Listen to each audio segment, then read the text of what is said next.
ministre. Les réactions à la publication du livre Les Fossoyeurs se multiplient et c'est tant mieux. Personnellement, je suis révoltée, scandalisée, choquée par ces révélations, mais aucunement surprise. Pourquoi? Parce qu'ici même, le 9 octobre 2018, j'ai interrogé Madame Buzyn suite aux révélations de maltraitance dans les EHPAD privés à but lucratif. Je lui demandais très clairement de diligenter des enquêtes et de sanctionner au besoin. Or, que s'est-il passé? Tout l'inverse. En audition à l'Assemblée nationale, le DG d'Orpea nous a donné le nombre de contrôles dans ces établissements. 96 en 2016, 75 en 2017, 55 en 2018, 49 en 2019, 18 en 2020, 10 en 2021. Pourquoi, alors qu'en 2018, des scandales avaient été révélés au grand jour par les chaînes télé, avoir diminué les contrôles dès 2017?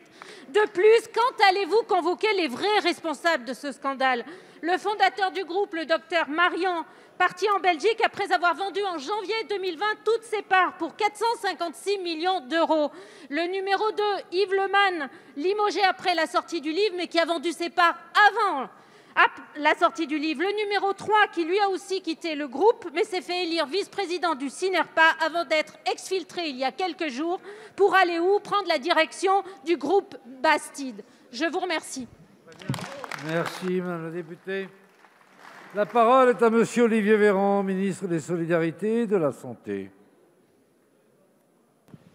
Oui, madame la députée, vous citez les chiffres de contrôle par les ARS des EHPAD. D'abord, sur ce point, je voudrais que les choses soient claires. Il n'y a aucune consigne de réduction des contrôles, vous l'imaginez bien. En revanche, il y a eu la crise sanitaire qui, en 2021 et en 2020, oui, a impacté le fonctionnement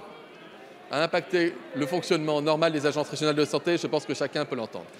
Quels sont les enjeux qui sont devant nous, madame la députée? Nous avons débattu dans cet hémicycle il y a peu de temps d'une certification des établissements recevant des personnes âgées. Une disposition qui a été censurée par le Conseil constitutionnel, mais qui a le mérite de montrer l'intention gouvernementale, l'intention de cette majorité, je crois d'ailleurs que vous l'avez voté avec nous, merci pour cela, qui consiste à créer des normes de certification pour les EHPAD comme il en existe pour les hôpitaux. Parce qu'on peut se parler de contrôle, mais un contrôle un jour donné, vous le faites la journée, la nuit, vous tombez sur une équipe, une autre, ça peut être informatif et d'ailleurs des contrôles sont diligentés qui conduisent à des sanctions et qui conduisent à des contre-visites et cela depuis des années.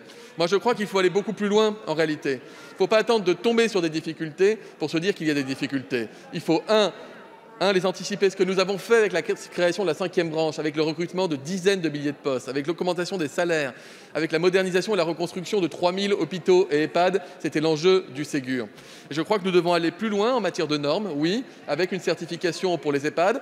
Pourquoi pas, plutôt que de s'intéresser à la question du statut, intéressons-nous aux missions. Je donne un exemple, ce Parlement s'est prononcé dans le cadre de la loi Pacte pour la création et le développement de sociétés à mission.